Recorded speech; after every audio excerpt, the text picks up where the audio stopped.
Sallallahu ala Muhammad.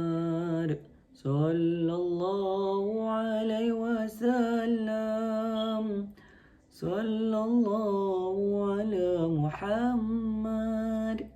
Sallallahu alaihi wasallam. Assalamualaikum warahmatullahi wabarakatuh.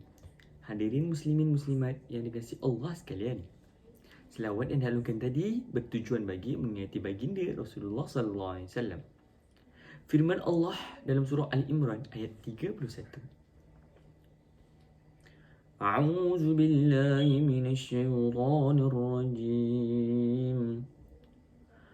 Qul in kuntum tuhibbunallaha fattabi'uni yuhibbukumullahu wa yaghfir lakum dhunubakum wallahu ghafurur rahim.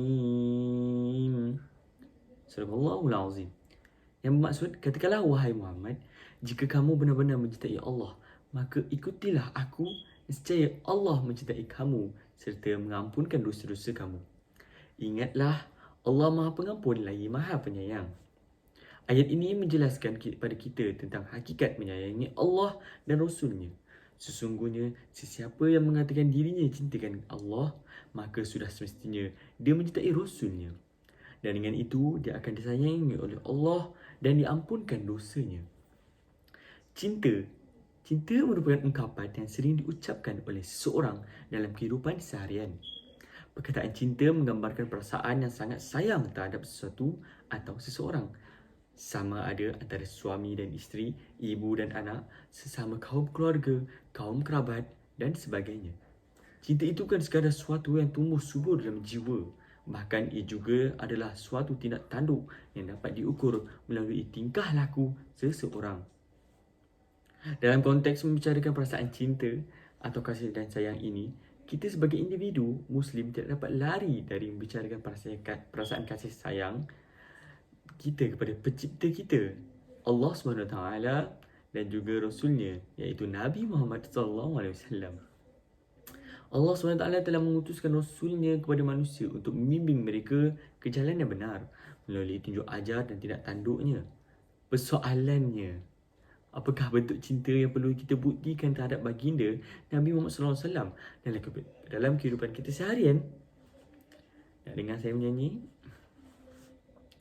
Rasulullah, dalam mengenangmu kami susuli lembaran sirahmu, pahit getir perjuanganmu membawa cahaya kebenaran.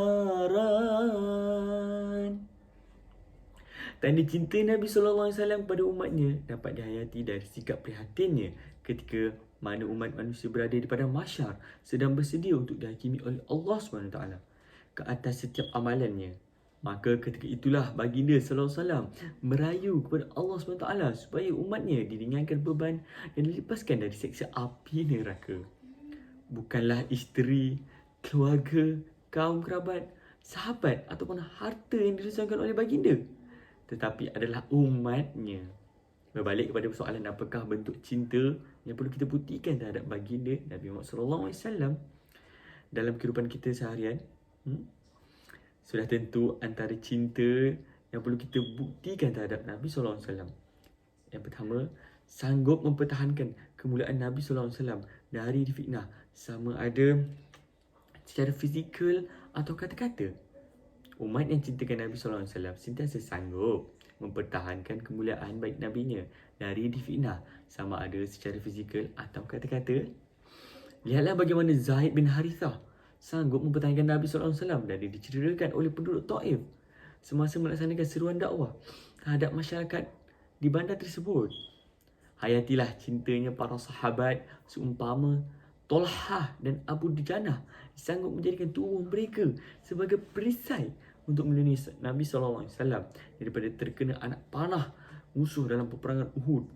Justru sanggupkah kita mempertahankan kemuliaan Nabi SAW dan ajarannya dengan fizikal dan lidah kita sebagai yang dilakukan oleh para sahabat baginda SAW? Yang kedua, sentiasa berselawat kepada Nabi Muhammad SAW. Antara bukti kecintaan kita pada Nabi SAW adalah melalui ucapan selawat sepanjang masa, sebagaimana sabdanya dalam suatu hadis dari Abu Hurairah. Seperti mana selawat kita tadi, Allahumma salli ala Sayyidina Muhammad wa ala ali Sayyidina Muhammad. Baginda SAW sabda, sesiapa yang berselawat ke atasku, aku sekali, Allah berselawat ke atasnya 10 kali. Riwayat Muslim. Umat yang cintakan Nabi-Nya sanggup mengorbankan harta dan jiwa dalam meneruskan perjuangannya Nabi ke arah meninggikan kalimah Allah di atas muka bumi ini. Umat yang kasih pada Nabi-Nya akan sentiasa taat kepada arahan Allah dan Rasul-Nya serta sentiasa menjauhi larangan.